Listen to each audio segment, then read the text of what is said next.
can't follow that. Bajang kita pinur kali tak pahushi mana tu shi katu luku shi lo. Nishi.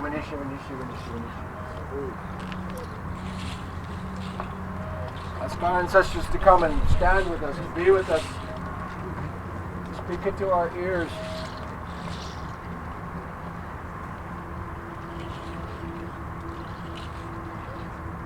You know, those people over in those buildings, they probably think this is pretty stupid to have a march and a rally in the dark of night. Nobody can see us, no television cameras here. Except all you live streamers there.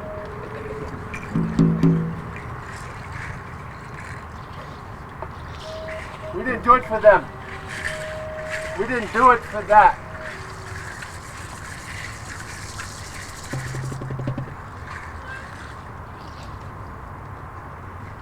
I want you to remember the feeling, especially those from the south. Remember when we came across 15th Street, we came down that ramp, and we came along the river, and it got really cool. And we could feel the river embrace us.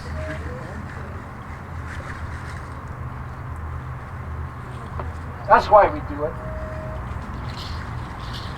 This is our homeland. It will always be our homeland. It will always love us. And we must love it back. And when we came along the river, and the river embraced us, and the moon embraced us, and the stars embraced us, we didn't need television cameras.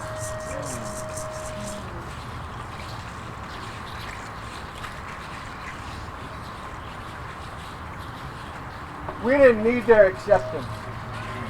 We don't need their recognition. You know, I was getting a little discouraged until I heard my niece here. I was getting a little discouraged, wondering where the next generation is.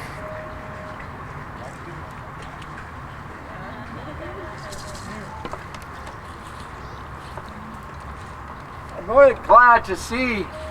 I don't need this.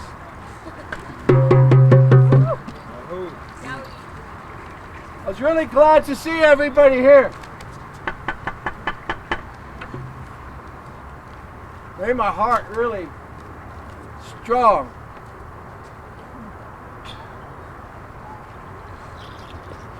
Because my niece Sky and a few of her friends, they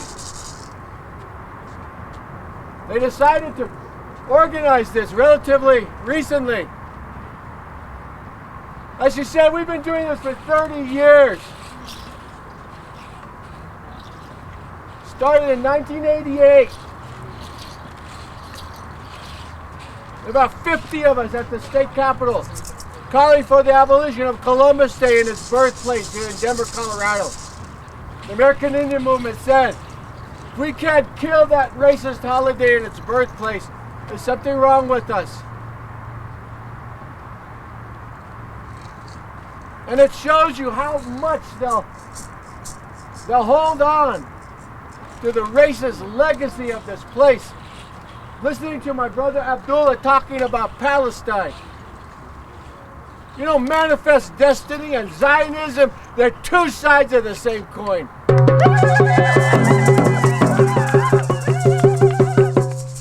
They have a God that said that they could take somebody else's homeland. They call it the doctrine of Christian discovery here.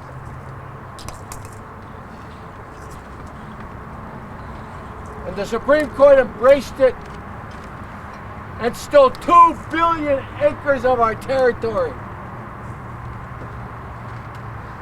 My dear friend Gracie Redshirt Todd and we were on a Zoom call today about restorative justice. That's the latest thing of these guys.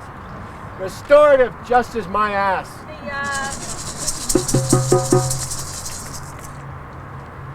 Restorative justice. This is my test about restorative justice. Whenever you hear a non-native person talk about restorative justice, You ask them this. The Supreme Court in 1823, Johnson versus McIntosh, said the doctrine of Christian discovery gave the invaders. They're not settlers. They're not pioneers. They're not visitors. They're invaders. They invaded our homeland. Those license plates that talk about pioneers this, they're not pioneers. They invaded this land. They're occupiers of this land. Every one of those people in those buildings. They don't get a pass. They talk about restorative justice. This is the test you ask them. If they're on the Supreme Court and they can reverse Johnson versus McIntosh, that stole our entire homeland from us.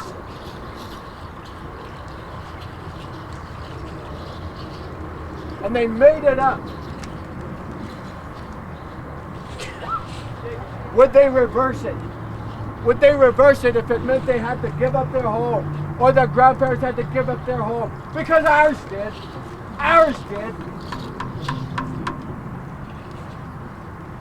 And if they're not willing to do that, then they don't want to restore anything. It's the same thing with reconciliation. Truth and reconciliation. Reconciliation, first of all, in order to have reconciliation, there must be conciliation. There's never been conciliation. They've never honored the treaties. Not one of them. And then they make holidays to their lies, to their theft. And they excuse themselves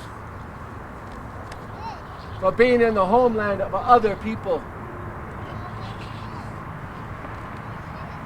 And that's why we said Columbus Day has to go.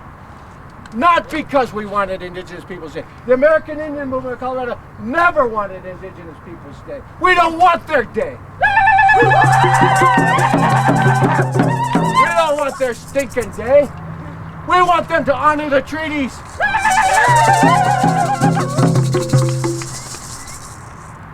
27 million acres of northeastern Colorado they stole from the Cheyennes and Arapahoes. 27 million acres. Give it back.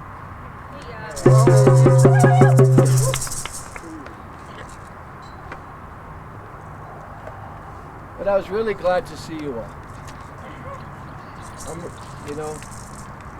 I know that we can get really angry. But when we're walking with those chanupas, when we're walking with our sacred elements, the sweetgrass and the cedar and the sage and the copal and these drums,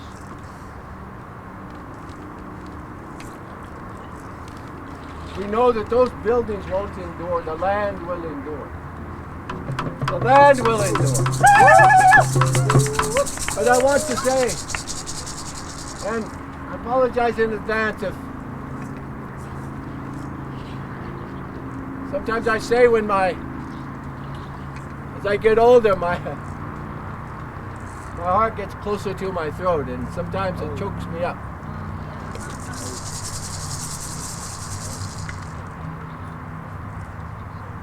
But there were a whole lot of people whose shoulders we're standing on tonight. We wouldn't be here without them, and I want to name them, I want to mention them. And I know in some of our traditions, indigenous traditions, some people don't do that.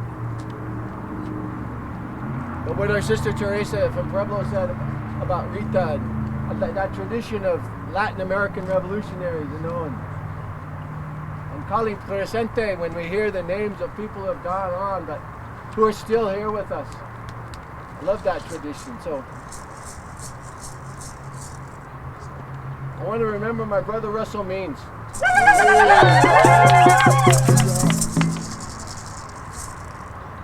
And for those young people who don't know the names of the people I'm mentioning,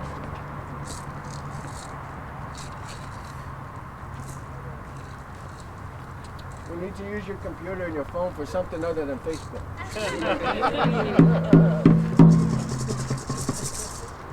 Russell Means is the founder of the American Indian movement. And without him, none of us would be standing here right now. Because he led the American Indian movement, and he led this struggle against Columbus Day.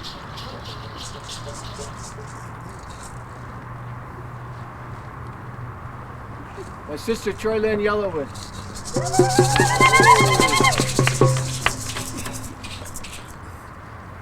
Yankee Bad Hand carried that eagle staff for us for years and years and years. When we went to jail, when we went on trial, we're saying that we're not going to stand for this racism in our homeland anymore. Yankee was with us.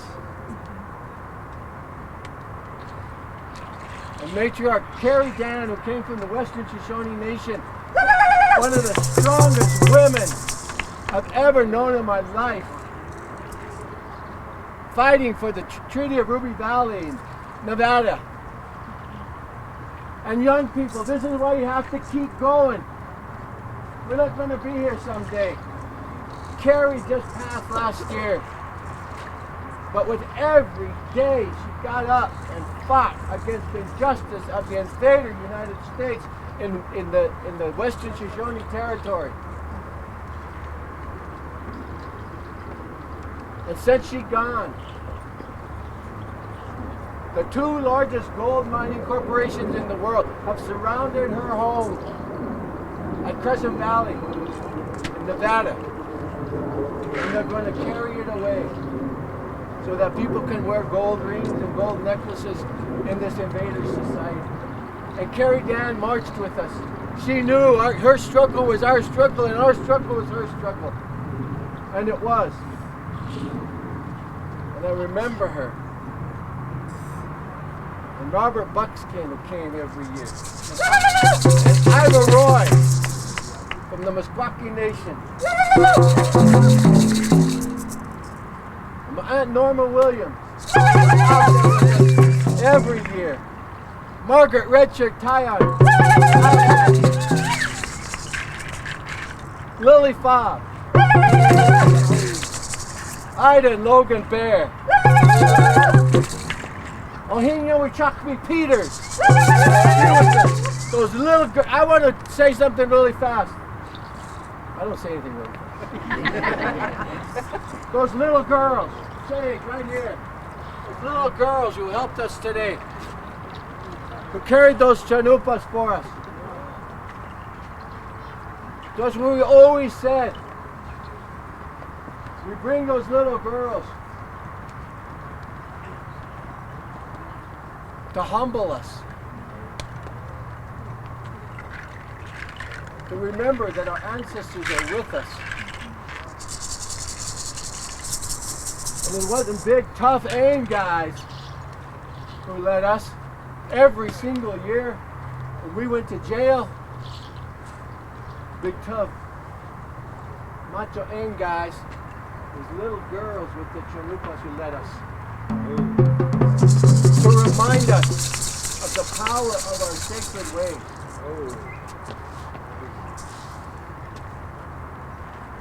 And Ohinyo Chakmi Peters, she was the very first little girl way back in 1989. And I miss her. I miss her every day. Black Horse Foster, her brother, Corky and Geraldine Gonzalez, marched with us. If people want to be Americans, that's fine. That's up to them. But America is never going to respect us. Ever. And so we have the right, in our own homeland, to control our own territory and make our own political decisions without external interference.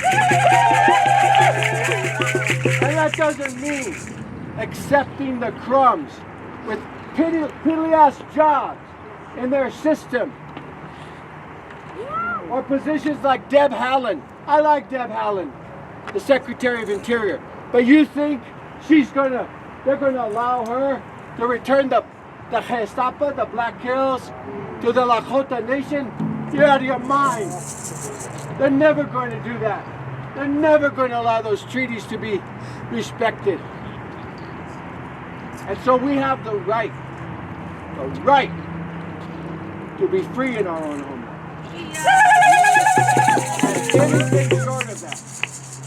Anything short of that is accepting our position as prisoners of war by an occupying power. And we must always struggle to be free.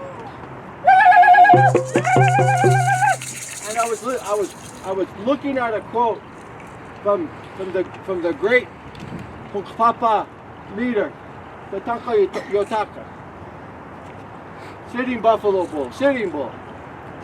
And when I was younger, I didn't really understand this quote. He said, if a person loses something and they look for it, and they go back and look for it, they will find it. And I thought, duh. But I didn't understand the wisdom of one of the greatest leaders of our people who ever lived. And recently I've begun to understand that, and I want you young people to listen to those words. If you lose something and you go back and you look for it, you will be sure to find it. And he's talking about your freedom. He's talking about your languages. He's talking about your independence. He's talking about your identity as free nations of people. And you're not going to find that on Facebook. And you're not going to find that in the technology that they throw at us. They mean to take your mind. They mean to imprison your mind. And that, my friends, is the next battlefield. The battlefield for your mind. And you must resist with all of the power of your ancestors, because they mean to take your very free will. And if you listen to that river, and you listen to those trees, and you listen to that moon, I mean really listen, and you go to ceremony, and you sing the songs that these drums sing for us tonight, you will always be free in your home. I want our brothers and sisters from Tigray, from Palestine, from Aotearoa in New Zealand, from Tibet, from Kurdistan, from Uyghuristan, all the people who are in struggle. I want them to know you have a home at Four Winds American Indian Council. I want you to know that that place in the middle of Denver, they hate us. The city hates us. Because we are free in the middle of the city of Denver. And they can't stand it. They can't stand it. You know, they couldn't stand our unhoused relatives to have 100 feet of sidewalk to live on. Our own people, refugees in their own homeland. And the city couldn't stand that they would live on the sidewalk outside of Four Winds, and they brought the police, and they brought the SWAT team, and they brought all these people to sweep them out. A month ago. I'm not talking about 100 years ago. I'm talking about a month ago. They can't stand Indian people being free. They can't stand Native people asserting themselves in their own homeland. And those unhoused people, thanks to my niece, they're still living at Four Winds.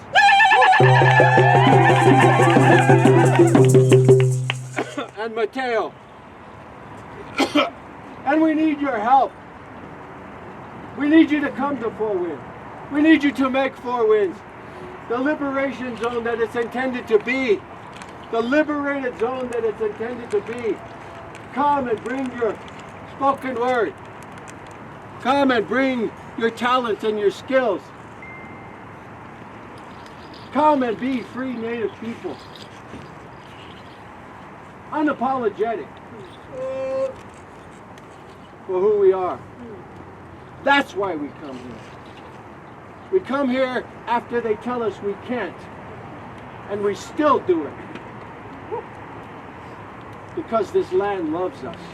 And we love it. And so, my niece asked me to remind everybody that before we wrap up, we came together in a good way. Oh. Yeah.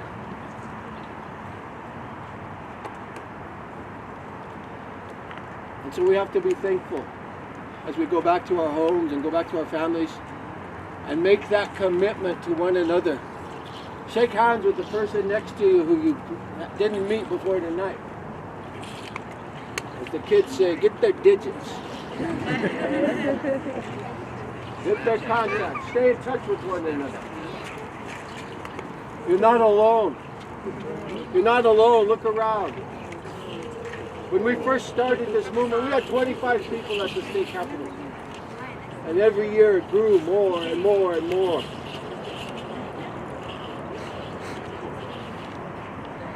And so I want to ask my niece to help us to wrap this up.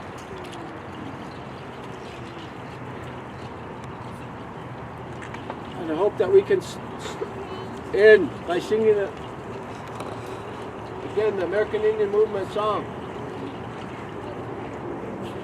which was given to the American Indian Movement in 1974, Gordon, Nebraska, after the murder of Raymond Yellow Thunder. And when we sing that song, we remember all of our ancestors who gave their lives so that we can be here today. And when those honor beats are hit, we remember them. And we remember our responsibility to be them, to be the ancestors of the future generations. And we always ask ourselves, if our ancestors came out from that riverbed today, would they be proud to call us their descendants? And I'm confident tonight, looking at you all, that the answer to that would be yes. Na mechi to,